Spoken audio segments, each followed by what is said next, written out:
Wait, hold on. Let me just double check these cameras because I'm so neurotic. Okay. People love that about me.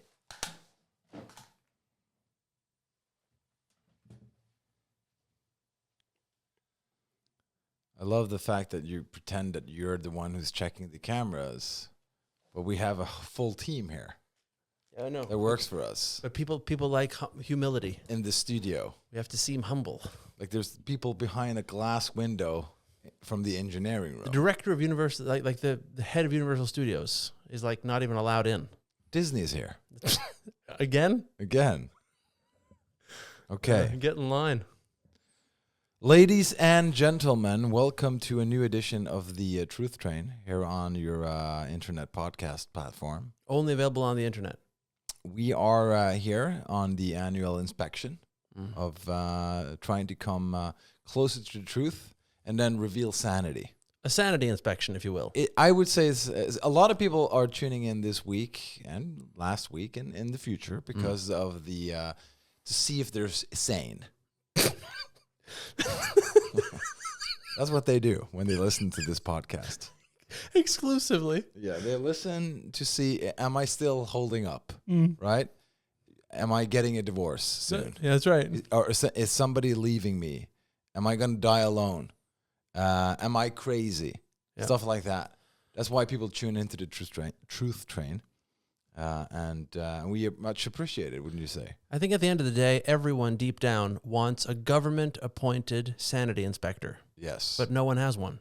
And who better to conclude sanity or insanity than our Head conductor. head conductor of this Truth Train. When I'm not shoveling truth coal, Yes, I'm driving this train. that is so true. Yes, it is. But anyway, he's here, Dex Carrington, to do your annual sanity checkup. That's right. Let's just start with a fan. Okay, Of course. we have a fan who says this. This is Natasha, Nice. and this is all the way from Australia. Right. Okay, good day. Good day. Hey, not sure if you guys were serious about sending that hot sauce all the way down here to Australia, but I think the shipping fees would be crazy to get a bottle to Perth. Okay, that's on the west coast, southwest coast. Right. But thanks, love the podcast. Which I replied, hi, thanks for reaching the Truth Train hotline. This will be discussed further in the podcast in the near future. Keep on truthin'. Nice. Right? Yeah. And she saw this message, and so I wanted to discuss with you because we have a sponsor. Yes, We're we do. sponsored by Lloyd and Melon hot sauce. Lloyd and Melon hot sauce. Let me put it to you this way. Forget everything you thought you knew about hot sauce. Forget everything you thought you knew about fermentation. And forget everything you thought you knew about flavor. Just forget everything. You know what? Just forget your own name and what year it is. Yes. Forget your family. To put it this way, only people with dementia can handle this hot sauce. Yes. This is hot sauce only for brain dead people who's in a deep coma. Only brain damage will put you in a position to thoroughly understand The meaning of the hot sauce. because you have to forget so much Yes, to enjoy it. to take in. Do you love your kids? You won't enjoy the hot sauce. No, you won't. Do you love your family? No, you won't enjoy it. If you are roaming around the street with you have a naked butt, but like this hospital shirt on you, and you don't know where you are, this is the hot sauce for you. Lloyd and Melon. Only if you don't know your own home address Yes, can you thoroughly appreciate this fermentation. that's true. Because there's just so much to take in. You can't have any assumptions about the world already. No. You need to go in fresh. Yes. Homeless fresh. Yeah. You know? Yeah, you have to be a guy who's permanently like shell-shocked From the coma. from the coma that he got in a war situation. That's right. You have to have PTSD Yeah, basically. and be hospitalized and like escape a padded room to enjoy this hot sauce. Jalapeno and PTSD sauce. Yeah. Yeah. And when you have a taste of it, it will bring you right back to who you were. But you can't get there before you lose everything. Find yourself. Through the hot sauce. Through the hot sauce. Right. Lloyd and Mellon. Yeah. Lloyd and Mellon, indeed. Proud sponsor of this podcast. They sponsor the truth. That is true. Okay? That is true. That is true. Okay, so what do we do about this Australian chick? Listen, I think the only sane thing to do, because we are pro-sanity in this podcast, and that is that if, like my understanding of Australia, based on these reality shows where you see like the Border Patrol Australia. Yeah, because obviously. I think they're just going to stop it and burn it. Yes.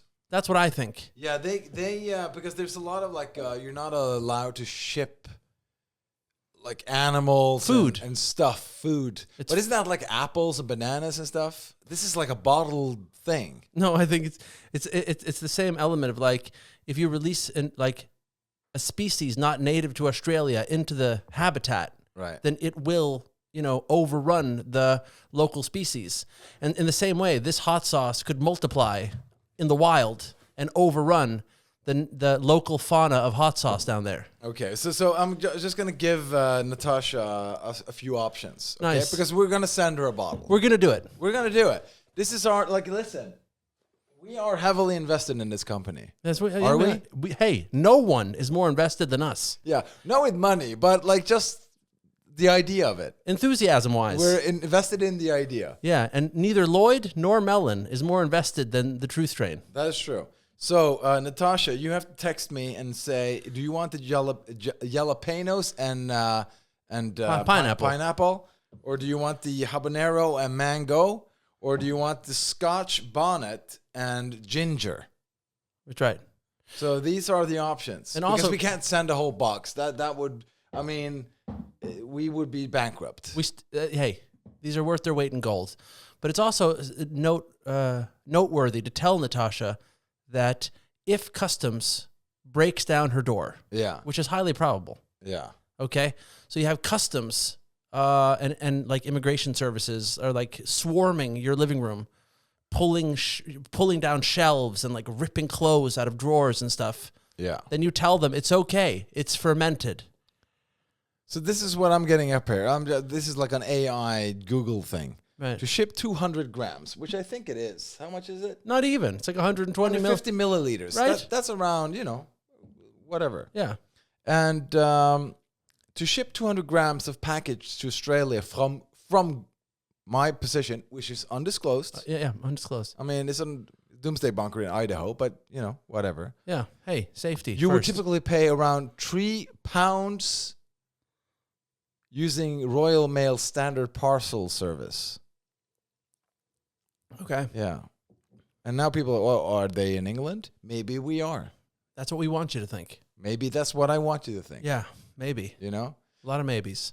In this volcano, we have our studio on this island. That's right. We have Royal Mail for some reason. Right. Right. It's an old outpost of the British Army. It is. Navy. It whatever. is. On a country that's no longer on the map. So true. So 1 kilo, get a quote. So we're talking about that.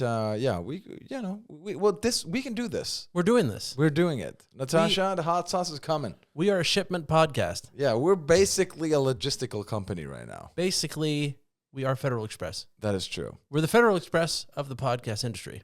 Okay, before we get to the topics at hand here. Great topics today, by the way.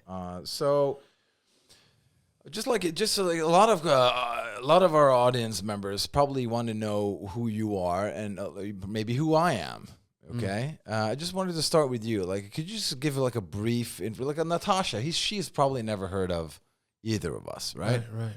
I mean, we have a big fan base in Australia. Of course, we're huge. So big. We're gonna go on a tour there anytime, like sometime. Bigger than Vegemite. Vegemite? Marmite? Marmite. Whatever they have. Is that what they have? But isn't that British? No. Made him a Vegemite sandwich. No. I don't remember. Yeah. Bigger than Captain Kangaroo. Well, I mean, nobody's bigger than Captain Kangaroo. That's true. But anyway, bigger than Crocodile Dundee. Wow. You called that? Well, he's a national treasure. Yeah. I do retract that statement. Right. You can't do that. But anyway, we're gonna go on a tour there probably. Like you do some comedy shows probably. That's right. Sell hot sauce before and after the show. Yeah. You know, do some magic. Hot sauce comedy. Do some magic. But the point is this. Yeah. People want to know who you are. So can you just give a brief story about where you come from? No, like not where you come from. Nobody cares about that. But what happened in your life? Where do you live and stuff? Right. How did I become like this? Well, how did you, just to make people understand more of who you are. Right. Basically, this podcast is you. Right. Right. And how did you become like this? How can a tiny, small, innocent, untethered child become this ball of hatred in here? Of issues. So I was born in an undisclosed country. Right.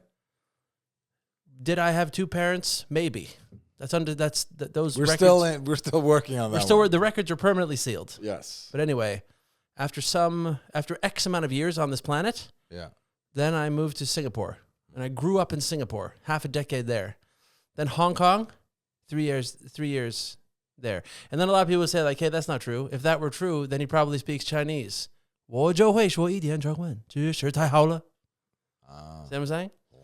Anyway, so then moved back to Norway. Oh, no. I mean, back to... Bleep that one. Undisclosed country. Right.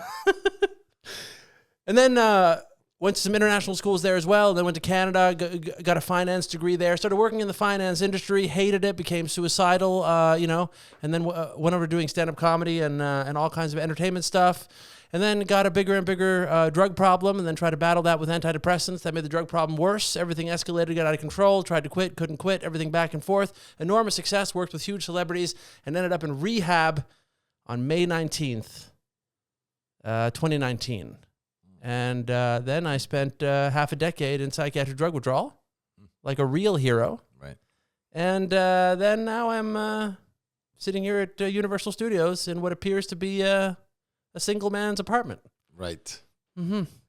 Well, that's certainly a short story. Isn't it? Yeah, I think so. Yeah. I think so. I think you did good on that. Thank you. Yeah, because sometimes, like, some people can love themselves too much. Ugh. Yeah, and then I figured out, I was thinking a lot at that time in my life.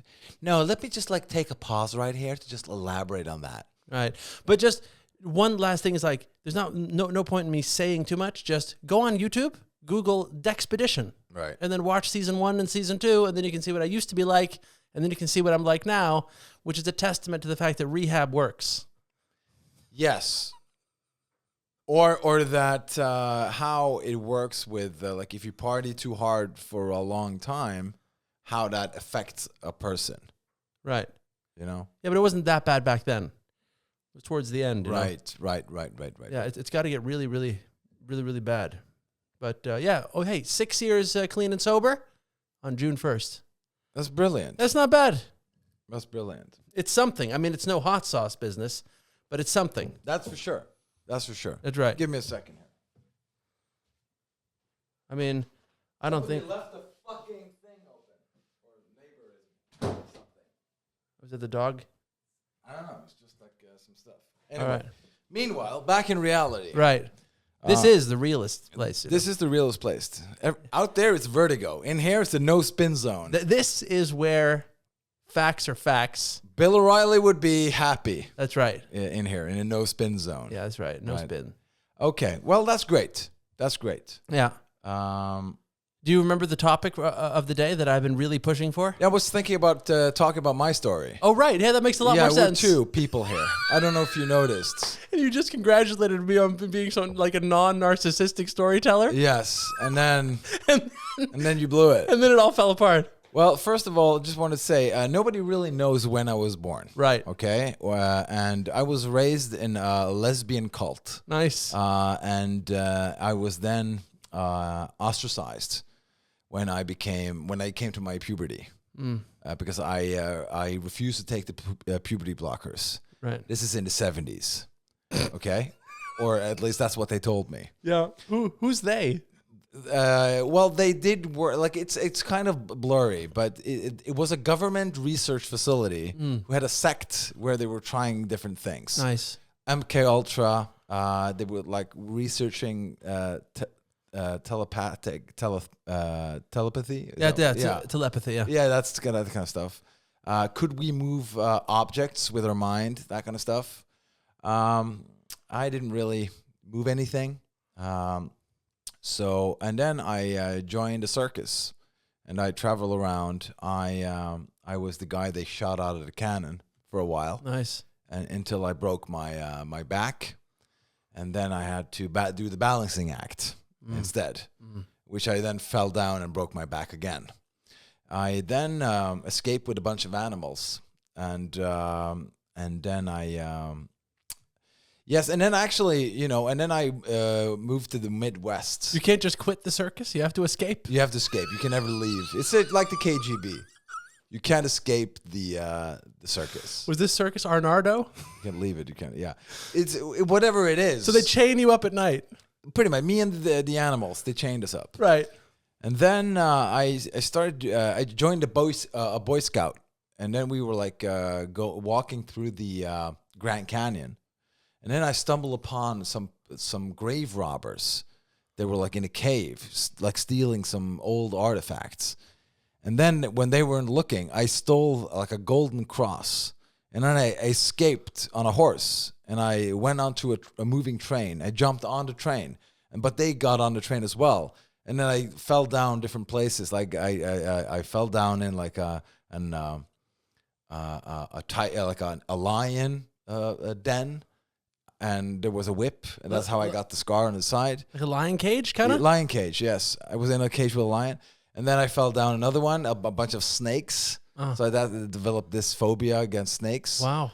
And then I kind of jumped off the train, and then I ran home and to my dad at that time, who was then writing a book researching the cup of Christ. Right. And then the guys followed me back home, and they said, well, you put up a great fight. And the guy who was chasing me, he gave me his hat. But hold on. When he said you put up a good fight, actually. What did you say when he took the artifact? I said it belongs in a museum. Wow. You said that to him? I said that to him. It's incredible. Yeah. Well, and so that's the last you saw of this guy? Yeah. That was the last time I saw him. Really? Yeah. Yeah. You never met him years later on a boat in a storm? Yeah, but that wasn't him. That wasn't the guy. The guy on that boat, those many years later, that wasn't the guy who gave him the hat. Me, my hat. It wasn't? No. You thought that? It was the guy with the cane. Really? I'm pretty sure. Because it's so many years later. Who knows? Right. But anyway. That's an incredible story. I mean, they should almost make a movie about it. They should. Yeah. Like a last crusade, kind of. Yeah. Because, I mean, I guess it would be the last crusade, wouldn't it? I think it would. Yeah. Yeah. Anyway, so that's my story. Okay. We have a couple of topics that we have to go through because people want to check their sanity. They do. And let's start off with the first one. Yeah, because the number one thing everyone is asking these days. Yeah. I mean, I'm getting so many emails. I had to shut down the account. Like, just make it stop. Like, pause it, What is the perfect amount of paranoia? Exactly. Right? Because you need it. Hey, if you're so paranoid that you can't function in society, that's not ideal. But if you're so naive, if you have zero paranoia, like, you're going to get destroyed. You're going to die. You're going to be locked in a Nike shoe factory in a province in China and be worked to death. Or they're going to take your organs, or both. Yeah, or both. Or both. I think both. They probably take your organs first. While you're working. Then they put you on a sewing machine. Right. Yeah. First they saw you up, and then yeah, they give you a sewing machine. Okay, so here's my take on it first. I'm going to start with me because, I would say that if you ever get a call from an unknown number, you should be panicking. And if you don't panic, there's something very wrong with you. I think so too. You certainly haven't had enough stalkers or enough negative experiences with people. But you never, ever answer an unknown number. That's number one. And you should always assume people are psychotic when you meet them. That should be your assumption. Like, sanity should be a surprise. If someone turns out to be sane, you should be like, well, look at this. You know, you should be really amazed at that. Yeah. You should never go and just assume like, oh, this is a totally sane person. It's not like psychopathy is a surprise, but sanity is a surprise. Right. And just in general, trust no one and never do anything nice for anyone, just in case. I would add to that, like, you should always start in minus in every way, actually. Right. Like, you should always be afraid pretty much all the time. Right. Right? Constant fear. Because and this is how we have survived as a species all these years. Mm-hmm. You know? This is how we've this is the difference between the people who died and the people who didn't die. You know? It's like, a friendly face coming over the hill. Mm-hmm. It's like, and this is like 8,000 years ago. He came over and like, hey, come eat dinner with us. Yeah, he'll kill you.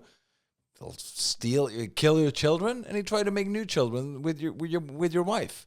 Yeah, and she is like, well, I have new children with the guy who killed my last family. I might as well just join him.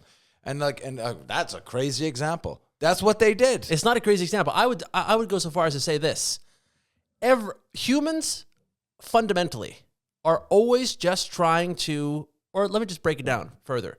Men are intrinsically just trying to kill each other and kill that guy's babies to make new babies with his woman. That's all we're ever trying to do. The only difference now is that we have Coca-Cola vending machines and cable, kind of. That is the difference. You know what I mean? Like, we have Netflix and Foodora, and that's the only reason why we don't do that. I think so too. We do it less. Yeah. We do it less. Genghis Khan is a great example where the whole strategy was, surround an area, wait them out, whatever, kill them. And one of his things was, there's a quote from him: "Nothing gives a man a better satisfaction than to I don't want to say the word because of the algorithm. Right. But have unconsensual sex with the victim's wife and kill and unalive the children while he's watching. Right. Like that's a man in defeat. Right. Imagine that pain. That's a quote from him. Mm-hmm. When he did that, and his other soldiers also did that. Okay, so they won, and they got everybody like tied down, and then like, okay, they unalive the children, they do the wife thing, mm-hmm. and then they kill the guy. Right, and see, this is what people in 2025 don't seem to understand. Right, they do not seem to understand that this is the way of the world.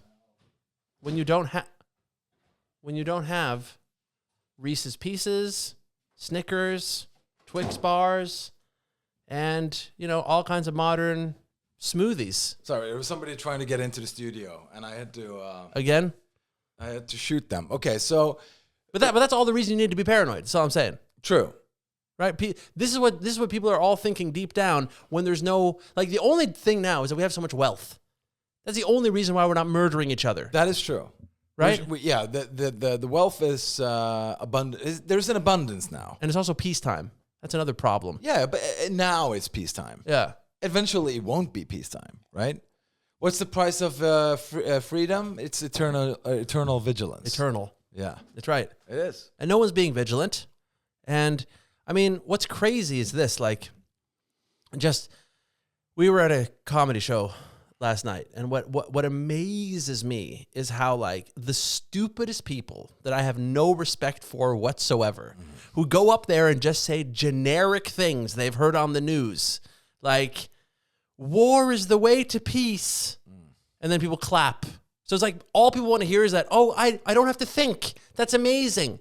You know what I mean? And like that guy who pulled down a bunch of shit off the fucking buses or whatever because people were trying to like, hey, like, let's give less money to Ukraine. And like, just the idea that, like, if you really wanted to help out the Ukrainian people, peace would be the way to go. But these idiots saying like, war is peace, whatever. Anyway, we've lost our minds. Yeah. And because we've lost our minds, that means you should be more paranoid than ever. just the fact that people are incapable of critical thinking, which is, getting us ever closer to an apocalypse, and Genghis Khan-like tendencies, which means you should be just eternally vigilant of all humans, and paranoia is the currency of the future. It's not gold, it's not silver, it's not Bitcoin, it's fear, primal fear and paranoia. Because when there's peacetime, you relax. You don't look over your shoulder anymore. But when there's a full-blown war, or post-war, but it's more like unsafe and insecure, blah blah blah, then you should be very vigilant, right? And then what is vigilance? It's paranoia. That's right. Vigilance is paranoia. Right. Batman is it's a vigilante. He's a complete paranoid guy. Yeah, it is. He's complete paranoid. He's flying around in Gotham City. That's right. And he's just beating basically poor people to death. That's right. Right? He's a guy who's like, okay, I want to fight. He's a billionaire guy who is a war profiteer and everything. Batman is. Bruce Wayne. And then what he does, he puts a bat suit on at night, drives a fancy car with rockets and jet engines and stuff. And then he goes around and who are criminals are often people who are desperate. They steal because they have no other option, right? Like this government is kind of like, they have no other way to get resources than to just take them. That's a desperate person. And now this billionaire is flying around with a black cape, just finding poor people and just beating the shit out of them. Right? And he's like, this is justice. No. The society is not working for the people because the wealth is so, out of control. Like it's concentrated over here. It's concentrated over there. It is nothing for the rest of them. It's not like the people who go around on subways beating people up because, they have a job the next day, or they have a wife and kid waiting for them, and like they're gonna go on vacation to, Honolulu or whatever. Right. These are people who smell. There are people who they have nothing to lose. And he's like, yeah, let's beat them up. Like punching a poor guy is the way to justice. Yes. Well, punching a hole in this guy's face, that'll teach him. That's not how it works. But I mean, have you ever had a full-blown stalker after you? Not recently, no. Not recently. Well, I've had about 6 or 7. Right. Can I tell you something that's really interesting? Please. Okay, so let's just say I were to say to you right now, Henry doesn't want to be my friend anymore, so I'm going to terrorize him till he likes me again. That sounds insane, right? Right. So then, what are these people thinking that are capable of stalking? And here's the ultimate thing, just to lay it down. This is how a narcissist works, basically. Okay. So let's say I end up stalking you, right? And then you're like, you have to leave me alone. I'm like, great, when am I going to see you again? Like, I have no respect for your boundaries, nothing, right? So imagine, to put yourself in the shoes of a stalker, imagine you at age 7 are officially given the title of world's most amazing human being. They put you in a massive castle, and they give you tons of real estate, helicopters, like your own army, your own country. People are standing in line every single day begging, like, please tell us how to live. Tell us how to live. We'll give you everything. You're being showered with money and women and you're just the most amazing human being. And year after year after year after year, you win this award, world's most amazing human. And every day, people are begging to get in. Please tell us what to do. Tell us how to live. Give us your advice. And then one day, you wake up and you think, you know what? I've decided I'm going to help out Dex now. So then you call me up and you go, hey, buddy, I'm going to help you out now. And I go, dude, leave me alone. I don't want you anywhere near me. So what do you think to yourself? Wow, he's sicker than I thought. He needs me now more than ever. Yeah. So then you show up at my door. You're ringing the doorbell continuously. I call the cops. The cops take you away. You're sitting in a jail cell, and the cops say, leave him alone. And you go, no, he's way sicker than I thought. He needs me now more than ever. I'm not going to give up on him now. You get out of jail, you come see me again. I stab you, you wake up in the hospital. Friends and family come around you. They say, you have to leave him alone. And you go, there's no way I'm giving up on him now. The whole family needs me.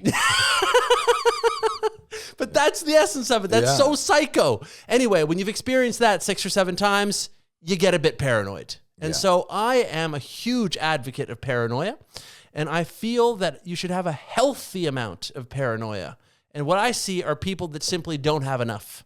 And not the stupid paranoia. Like I've been on amphetamine for 3 years and I haven't slept, and I'm on a subway station, like throwing pies at people. Or that's stupid paranoia. That's stupid paranoia. I'm talking about genius paranoia. Yeah, genius paranoia, the good one, the good kind, the good kind. Yeah, where you've seen stuff, right? And you're not naive no more. Right. No, I think you're onto something. I think a lot of psychologists would applaud that statement. I think so too. I think a lot of people would agree. And they would pay you to talk at universities. That I'm sure of. That I am sure of. People need this information. They need it right now. They do. They do. So what I would say to that is that we've talked about stalkers many times in this show. Right. It's like a reoccurring theme. It is. And but I would just add to that. I would just want to take the side of the stalker for a second. Right. Okay? Because I think the stalkers have good intentions. Right. Good intentions. Mm-hmm. They want to help. Right. Haven't you seen sometimes there's this construction site. Somebody's building something at home. They're tearing down the walls. They're having heavy machinery and stuff. And the child comes with a plank. He carries a plank. And he's like, he's trying to help. That child is trying to help with carrying a plank. Right. But he shouldn't be in that area because it's dangerous moving equipment. There's grown-ups and there's whatever it is. So that kid shouldn't be in that house with that plank. He should stay away because grown-ups are moving around heavy equipment. Mm-hmm. But the kid is helping. He's trying to help. Mm-hmm. And I think the stalkers is just trying to help. It's just hey, here's a plank. No, you shouldn't do that. Right. And they just don't understand that this is not a place they should be. Right. I think there's a disconnect there. And I feel that every stalker is kind of innocent. It's like a Sesame Street portrayal as a stalker. That's a stalker. You're just like a little child with wandering around in the wrong area. You're trying to carry a hammer. Yeah. Right? It's I'm helping. No, you shouldn't be there, right? You shouldn't be there. But then the kid starts calling the construction workers. Hey, how you doing? Yeah. And then who's this? They're I'm watching Rovers across the street. Yeah. Is this child from before? And then they hang up, and they do that all the time. Heavy breathing, stuff like that. Heavy breathing, order pizzas. We didn't order pizza. Is this poisonous pizza? We don't know. How is this child trying to help at this point with the pizzas? It's complex. But the point is this. I think stalkers get a bad rap. Right. That's what I'm trying to say. Right. And I think, and by the way, as I said before, the one girl in ABBA. Yeah. She married or something, a stalker. She was a stalker. He was convicted of it. And then after a trial or whatever, she kind of felt sorry for him. And then hey, okay, well, let's get married. And then there's a picture of him holding around her, and kind of fat as well. And just got the girl. Yeah. And but he looked like a guy who was I got the girl. I'm done now. Right. Kind of yeah, I got her. We sleep together, and now it's just boring. Right. Right. It's over now. And I think that's how you should treat a stalker sometimes. Just let them in. Just give them what they want. Give them what they want, and then they're yeah. I'll see myself out. Don't be hard to get with the stalkers, basically, is what you're saying. But also, couldn't you also say what you just described is every start of every romantic movie? Except the stabbing, of course. I mean, sure. I'm pretty sure that a woman stabbed a guy once, and then they got married. Right. Don't you think so? Everything has happened. Everything has happened. A lot of women, they get bitter. Hey, women get stabby too. Hey, women stab men all the time now. Yeah. That's what they do. Knife sales are going through the roof. Equality. Yes. We're all for it in this podcast. That's right. Women should also stab men. That's right. Yeah, they should stab them. That's If we want equality. That's right. And women should go to jail the same amount as well. Yeah, of course, all of it, the whole thing. Yeah. I mean, if you had a jail where men and women were in the same prison, I think a lot of people would go to jail more. Yeah. You know? It's like, I had enough of this. I go to jail, get 5 years, stuck with women, and I think that would, by the way, I think that would make men, rehabilitate quicker. Why? Because I think they did this research many years ago. We're at a gym. There was a lot of guys working out. And then this hot woman came in. And then everybody started to perform harder. Right. They started to hey, look at me. Right. Like, oh, yeah. Like, ugh. And then, but when she left, people were like, no need to impress. Right. Right? But as soon as she came back, they started working out. So people have done research on this. Who did it? I don't know. Google it. But the point is, if you have a jail and there's a bunch of guys in there and there's a bunch of women in there, obviously I see the immediate problem, of course. But I think maybe, have they tested it? It's like putting a clam in a dirty river. It cleanses the river. And by the way, are we for equality? Everybody says equality. Men and women shouldn't be separated and stuff. Okay, but when it comes to jail, no, they should have their own jail. Right. Okay, so there is a limit on how much equality you want. There shouldn't be it shouldn't be equality to then. Yeah, the argument is that we're exactly the same. So the point is, it used to be women can do everything men can do. Then it became we're all the same, and now it's we don't need men for anything. Exactly. Right. So it's like we don't need men for anything apparently. Okay, but if they were actually if they actually mean the equality thing, we can do everything men can do. Sure. I'm whatever. If you're down with that, do whatever you want. But shouldn't you also then go to the same jail as a man? Yep. Or at least shouldn't be the jail be the same? Why are there men prison and female prison? I don't get it from an equality standpoint. It's true. I don't get it. I just want to say something just to conclude what I was saying earlier before we really dig into this new topic, and that is the following. When it comes to this whole paranoia thing, just to wrap it up, right? Because this is just a tangent of stalkers ending up in jail, et cetera. So it's like, if you're sitting in a park on a summer's day and you're completely relaxed, you got a lot of problems. That is not, there's something seriously wrong with you. You have you have not had an acceptable amount of stalkers in your life and danger in your life if you can sit in a park and relax as if no one's coming to kill you, as if no one's coming to get you. I cannot chill anywhere, ever. So I just think that a lot of people also walk around with an arrogance that just reeks of lack of, people after you in general. To put it this way, most people have an arrogance that only a lack of death threats can generate.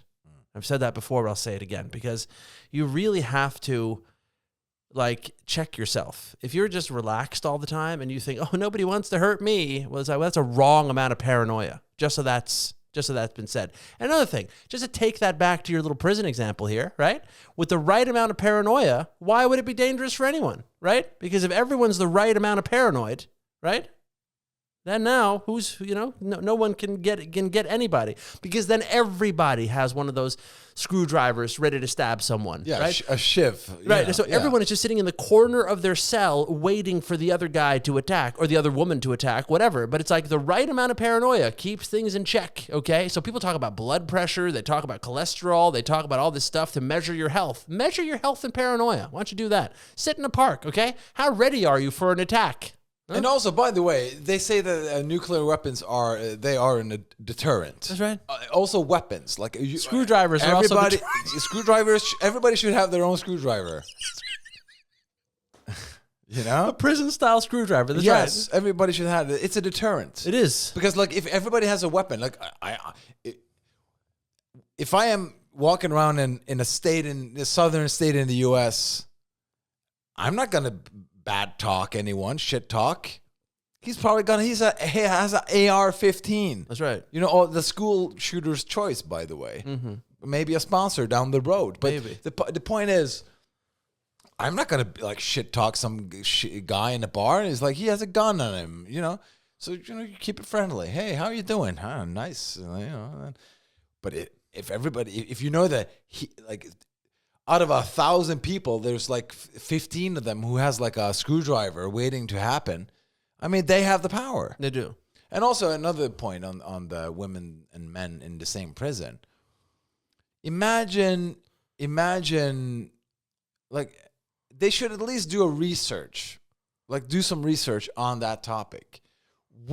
Are men better after a prison stay if there's female there? And I do understand, like, a part of the penalty is not having like a contact with stuff that you want and have like. You don't get the Cinnabons. You can't go to the clubs. You can't go to the ocean. You can't go to on vacation. You can't like live your life as you want to, and you can't sleep with women.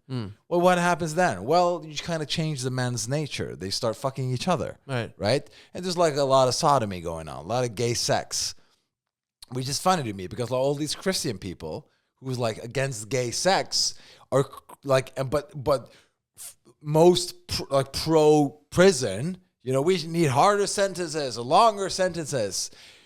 Basically, they're saying we need to create more gay people all day long. You know, they need to fuck each other even more. And that is what happens in jail. People start, okay, I'm in jail. I'm a fresh guy. Everybody, hey, look at you. I like fresh.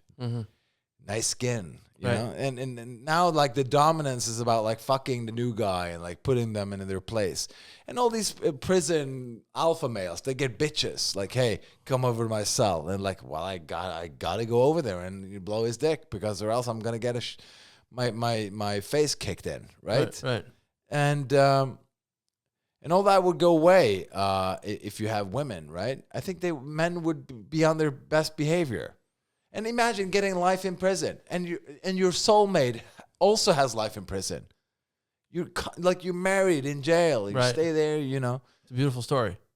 The problem is if they have babies. Right, prison babies. Prison babies. I think the babies should be in jail too, you know. Yeah, that's true. It's part of the punishment that you punish your children by, you know. Like the North Korean prison camps. Right. 3 generations. We should go in the North Korean model. We should. Yeah, we should have consultants from North Korea come over here. Yeah. They probably have like a unisex prison, don't you think so? Well, hey, those camps are unisex. I know that. Entire families progressive. are in there. I would say they're progressive. They're a lot of diversity. That's true. A lot of diversity and a lot of equality. But also, like, why is it that people in the West walk around with these liberal societies, people walk around like with this arrogance that just sort of screams like naivety. I mean, that's the only way I can put it. I've had so many death threats. I lived at a secret address for like 3.5 years. And I can just tell someone's face right away when they haven't lived at a secret address. And it's this smug look like, I haven't enjoyed a secret address. Like that style? No, that's the one. My address was never secret. Never secret. You know, and they're really putting it out there. So why is it that people in North Korea? I mean, I don't think there's a lot of stalking in North Korea. But they don't have stalkers. But yeah, they don't have stalkers, but they don't have smugness. They don't have smugness. Well, the only stalker is the government is kind of a stalker, wouldn't you say? A little. Just a little. Just a healthy amount. It's a perfect amount of paranoia. It is. You will find that in North Korea. That's right. Because if you're on your best behavior, you have nothing to worry about. That's right. If you just do the work, you put in the hours, and hail the statue. The statue. Yeah. And and by the way, every house, I don't know if that's true or not, but every house has like a radio that always plays propaganda. Right. You can never turn it off. You can always just turn it down. Right. And, I mean, it's a trade-off. Yeah. No stalkers, but the radio is always on. Are you allowed to have a boat in North Korea, you think? I'm pretty sure that somebody has a boat, right? Yeah, but like, can a normal person have a boat? Normal person have a boat. Is there a lot of seafaring in North Korea? Like leisure? Yeah, like let's have a day on the ocean. Let's bring those turnips, those pickled turnips that we got for Christmas onto the boat and have them outside. I'm pretty sure if you want to have a boat in North Korea, you have to be kind of like a certified fisherman. Right. Yeah, you have to be certified. Like, hey, I'm going to the ocean now to fish, because or else you could just like go to South Korea. So there's no maritime leisure. I don't think they have like. Well, listen again. This is okay. I can't Google it. Who knows? But do they have speedboats in North Korea? I'm pretty sure of it. Yeah. Do they have sailboats? Yes, I'm pretty sure of it. Because there's a lot of rich people in North Korea. You must know there's a lot of rich people there as well. Right. They have an elite there too. There are people who drive around in Mercedes and are connected to the government. There's a bunch of corruption going on. And I'm pretty sure you can find like a Chinese smuggled over to North Korea kind of speedboat developed in the U.S. Right. I'm sure of it. Right. Hey, speaking of which, remember last time? I mean, you're maritime now. Sure. So that, you're kind of like... The fact that I'm speaking to you is a miracle. It is a miracle because, like, I honestly never thought you'd come back. I mean, I know, and I also know we can lose you any day now. That's true. Because the sea is calling. The sea is calling. Yeah. The sea is calling, and the lure of the ocean, there will come a time when this podcast studio can never match the seduction of the ocean. True. Now, last time I was out there, like a lot of people are making money now because people don't want to be on the dating apps. True. So it's a big thing to put together social functions, which will be everything from like, hey, let's all go to stand-up together, like 50 girls, 50 guys, or we'll all like do a wine tasting, or it'll be a tennis thing, or a paddle match, or a boat trip, or whatever, right? And then when you took me out on your boat, right, and like I said, I remember you took me out for 2 hours, and afterwards I said, when can we go back on the boat? No, you've used up your time for this month. Right. So I get 2 hours a month. Says something about the value of maritime time. Well, I mean, the time on the ocean is expensive. It is. And not only that, but it's very exclusive too. So here's what I was thinking. At one point, when the engine made like a noise, I asked you, what happens if it stops? Like if we run out of gas out here, what happens then? And then you said, well, then we just float around and have to wave at people and somebody has to help us. Yeah. I mean, what a great way to meet new people. I think that's the future of dating. I think so too. Because why not put together a business called, what's it called when you're lost at sea? Is there like I think it's Lost at Sea. Yeah, hey, Lost at Sea, right? That Lost at Sea dating company. Lost and Sea should be the dating app. Lost and Sea. Yeah, maybe. Like you're lost, but let's see. Right. You know what happens? Well, I mean, here's the deal. You just go out as a single individual. Here's my first thought around this. You go out there as a single individual on a boat. You run out of gas, right? In a fjord, let's say. Yeah. And then you just sort of float around, and you have to wave at everyone, like, please, please help me. Suddenly a sailboat comes by, and then they tow you in, and you get on their boat. You're talking to them. They invite you for some shrimp and some white wine, Suddenly, hey, here's my cousin. She's single. Like, really? Yes. Okay. And then great things happen from that. And then she's like, yeah, I'm single. I'm looking for a guy with a boat. Yeah, that's right. It's like, wow, that's great. I just need some gasoline. I'll happily put you on, like, take you out on the sea. That's right. Like a seafarer. Well, here's the thing. Everyone's looking for a maritime guy. They are. So what better way to facilitate? I mean, all the women I have ever heard of have always loved the guy who's connected to the sea. 100% of them. Yeah. Like, do you have a boat? That's the first thing. It's like, I mean, I've had boats in my life. Mm-hmm. Like, I've had a boat earlier in my life, and I had to sell it because I needed the money. Right. But so the situation right now is more like when I say to people, because I don't brag about the boat. You should never brag about having a boat. You should just say it, and then people react how they want to, right? Because a boat is a boat, and you shouldn't take any pride in it. The pride is illegal for the seafarer, okay? So like, I'm going down in my boat. I have to fix something. You have to say that. I have to fix something, which means that I have a boat, but I also have to fix something with them. It's a chore for me to do the thing, right? Yeah. Like, I'm going down to my boat. My assistant is taking, like, you can't do that. No. Like, I have to go down and take responsibility for my boat life. And that's what women really respect. Yeah. You kind of casually throw it out there that I have a boat, but I also have to attend to the boat. That's right. Because I am a responsible human being. That's right. Who have to check the ropes. All the ropes tied. I'd love to go to a funeral with you that day, but I have maritime problems I need to attend to. I know my father died, but my boat has a service issue. I think. That's right. And then they say, wait a minute, you have a boat? And then you say, yeah. Oh, I mean, I don't like to talk about it. Which is the test, because if the woman says, if they say you have a boat, that's the right response. Not, oh, your father's dead. That's not the right response. That's right. I can't go to my father's funeral because of the boat. And then the woman you're talking to, she should be impressed about the boat. Yeah. And that you're choosing the boat over your father's funeral. That's right. Because it shows you that you picked a team. Mm-hmm. I'm sticking with the team. That's right. Who? The maritime team. That's right. Yeah. And that's what women respect. And they're like, how did respect dedication, purpose. Yeah. Like, did you have a good relationship with your father? Not after I bought the boat. Mm-hmm. Or not after he sold his. He was a great guy, and then he sold his boat. Yeah. And we never talked to each other again.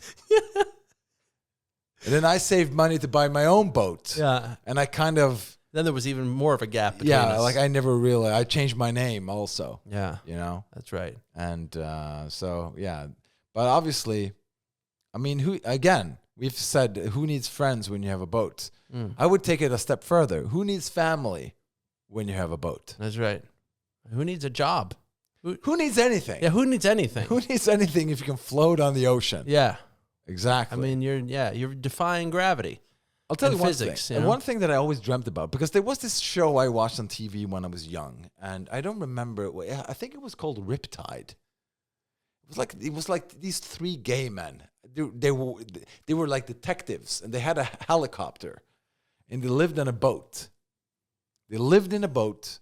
Like, one guy was a nerdy guy, the other guy was like an action guy, and the other was like a whatever. He was like a action guy, detective guy, and a nerdy guy. Mm-hmm. So one computer nerd and one whatever. And they had a helicopter and a boat. And they lived on that boat. And I was like, that's so cool, living on a boat. And this is like in Florida or whatever. They lived on a boat. And also, like, later on, MacGyver came along.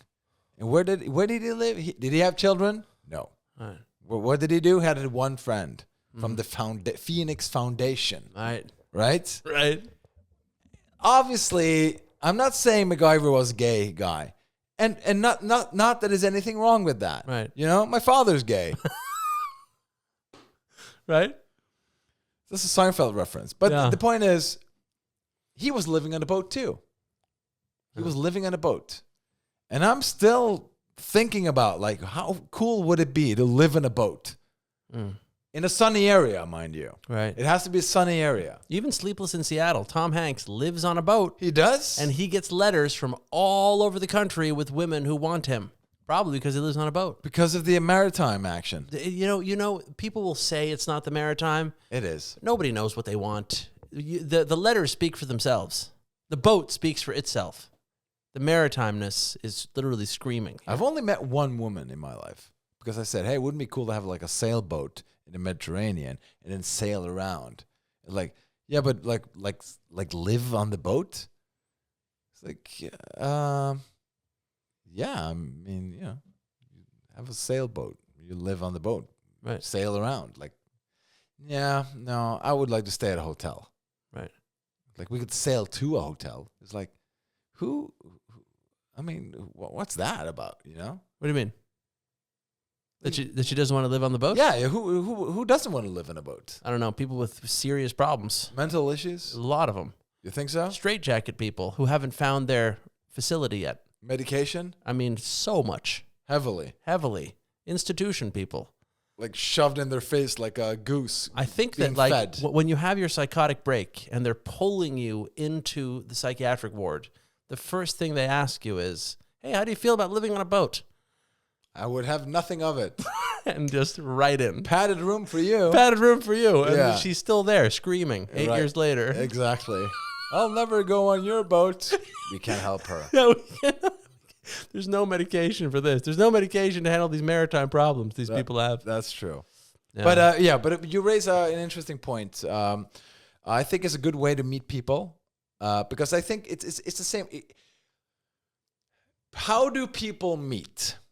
This is a question I get all the time from people. How do I meet other people? Everyone's asking you that. Everybody's asking me, even people I don't know. You know? Even my own family. Yeah. How do I meet people? Right. Especially your own family. My own family asks me, how do I meet people? Right. And I tell them the same, I give them the same answer every time. What is that? The answer is this. How to meet people, you have to be a member of a club. That's the easiest way to meet people. Okay? You have a couple of options. You can join a golf club. Start golfing. What happens? They pair you with another guy. When do you want to play? 1 o'clock, Thursday. Who are you playing with? I don't know. And they pair you with people. They put you up and then like, hey, who are you? And you connect and you network. Right? And obviously, you know, if you play golf, it's, you know, it's an exclusive club. Sometimes, you know, people they have money and they're connected. It's an exclusive thing. Tennis, same thing with tennis. I want to play tennis. You play against somebody you don't know, but you play them, right? And then we're going to the yacht club.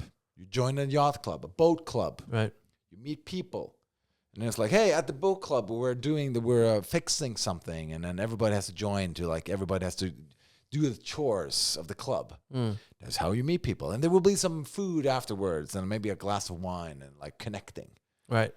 Oh, you meet a woman. You know, you have a boat? Yeah, it's my father's boat, but I killed him, but I have it now. Right. Okay, cool. I have a boat too. Really? Yeah, it's the one over there. I killed my father too. I killed actually my whole family. And then you connect with the boating. You connect over the murders and the boats. Well, that came as a result. Just the end result. Yeah, I drowned them, and then you connect, and then you're like, do you have issue with the propeller? And like, how do you do that? Like, oh, I know that, but how do you do that? And then you connect, and then suddenly, you know. So you're telling me basically, clubs of a maritime nature is where you meet people. Yeah, especially maritime. Especially maritime, because of all the knots and the buoys and the. Yeah, but it's also like this. It's like, hey, we're going out next week. I'm bringing some friends. Maybe you want to tag along. Like, right. Hey, I would love to help you. And then maybe this woman is not for you. Maybe this guy is not for you. But maybe they have a friend who's interesting, right?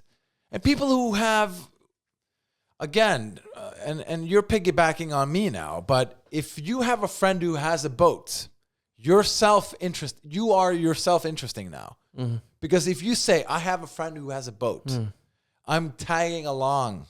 I've noticed it already. People want to get in on the action. People want in. Accessibility. That's right. They want it. They want it. You know what I heard from a marketing expert one time? What's it called? That rosé wine tastes better by the ocean. Of course it does. And same with like white wine will taste better by the ocean. Right. Seafood tastes better by the ocean. Now, that seafood has been taken from the ocean, sent way inland to some sort of a fish plant or whatever, and then sent back to the restaurants. But there's a feeling of freshness. Right. So now, if you bring people on a boat... Also, peeing is better by the ocean. So true. So true. You know, finally somebody's saying I've heard. Yeah. Like nothing... The pee has never been better. When you're peeing into the ocean. Right. Just peeing all over it. Right. Because the ocean wants to pee. Right. Like the ocean is pee, if you think about it. Is this because earlier I told you about that guy who disagreed with me about antidepressants, and the one day he goes into antidepressant withdrawal, I'm going to show him by peeing all over him? Yeah, I think so. That's the reference? I think so. Well, he deserves it. But the point is this. The point is, so anyway, people are drinking more rosé wine on these boats, and they're eating more shrimp. And if that's not a recipe for success, I don't know what is. I think it's important here to state that I think everything is better the closer you are to the source. Right. We love things that are locally raised. Locally produced. Locally harvested. Produced, locally harvested. Locally produced. Locally whatever. Made. Local. Right? Just local. If you want gasoline, you want to have that from the oil place. Local gasoline. Yeah, local gasoline from your local oil drill. Right? Yeah. If you want to have a drill to table. A violent you want to hire a violent person, it's from the local jail. That's right. Right? If you want to have let's say, if you want a freelance money collector, the local chapter of the motorcycle gang club. Exactly. Locally raised. And it's the same with cheese. Yes, it's the same with cheese. It's made right here. Hence the farmers markets. Why is it better if it's right over here? Because it's like it hasn't. Let's be honest. Shipping ruins quality. People dislike shipping. They don't love it. People are so. I was about to say racist against shipping, but how would you say that? There's a lot of bias against shipping. There is, especially with food. Yeah. Like food that's been shipped a lot is worth less. I love eating fish straight out of the ocean. Yeah. Just like, why do you think bears are in Alaskan rivers? Just like they want to have the food jump into their mouth because they think like this is the freshest food you can get. Right. They don't eat the fish. It is like floating down river, dead. No. They don't want to have that. No. That's rotten shit. Right. Logistically, like it's coming down, it's dead, and who knows when it died. You want to have it like jumping into your face, and that's what humans like too. If you have shrimp straight out of the ocean, jump into your face, you have some lemon, local lemon, mayo. You want food jumping into your mouth, basically. You want it. Yeah, that's very true. But also, it's like local beer now. People want locally brewed beer. Yeah, you want to have. If you want to be an alcoholic, you have to be locally. You have to be a local alcoholic. He's a local alcoholic. Yeah, he is. He's the village alcoholic. That's right. He's the guy. What does he drink? Well, he drinks everything, but he loves the local alcohol. But I mean, at the end of the day, like your alcoholism, you don't want it financing BlackRock. You want it financing, the local beer maker. That's why I love pharmaceuticals, locally grown. That's right. I always live close to a pharmaceutical plant. Always. That's what I do. Always. Pfizer, I always live close to a Pfizer facility. That's right. That's what I do. That's right. I don't know what you other guys, other people do, but locally harvested Lyrica. I want local antipsychotic medicine stuffed in my face, straight over the street, like made straight over the plant, over the fence. That's right. The armed guards. 100%. 100%. Same with, I think, drug addicts, right? The local methamphetamine has that little extra. It has that little extra. You don't want it from the cartels, mass produced. There's no heart in it. And they say that it's like, have you ever been to like a fancy dinner? No. And then No, but like, trust me, now that you're maritime, you will. Sure. But anyways, you go to these fancy dinners and somebody says, so you eat the food and somebody goes, wow, you can tell this was made with love, right? Yeah. And then there's always some hippie person there who says like, the intentions of the chef spills over into the food, right? Yeah. But I think that's also true of the antipsychotic medication. That's true The intention of the chemist goes into the antipsychotic, Like, just to put it this way, how antipsychotic the vibes of the chemist are goes into the pill. But don't you want to feel the love of a chemist? Who doesn't want that? When I take my Cyprexa, you feel the love. I want the love. I want the love of the chemist. I want the love from the laboratory people. That's right. To like shine through the medicine. Yeah. Right? That's true. And same with the local methamphetamine dealer. True. I'm just assuming that, there's more love in there. He got shot. Yeah, well, the gun is made right here in the States. That's true. And so local, it's all local. He killed a lot of people, but he used locally produced material. That's right, he did. Yeah. A local 45, a local AK. Local AK-47. That's right. That's what we like. We have locally grown serial killers in this town. Yeah. But don't you rather be killed by somebody you know and rather than somebody you don't know? Locally killed? I mean, yeah, I want it to be a local murder for sure. Yeah. Yeah. Keep it in the community. That's right. Yeah. Less and less, but, you keep it. Yeah, that's true. Yeah. I also like the idea of this sort of, because me being a recovering alcoholic, right? Right. I like the idea of my alcoholism funding the local community. But were you an alcoholic? Nah, not really. Not really. Not really. You didn't drink. Like, I was drinking with you. You didn't. Like, you never lost it. No, I didn't. But it's just like the alcohol makes me become, to put it this way, beer for me is cocaine-seeking fuel. Right. Right. Yeah. And so I don't want to power that machine.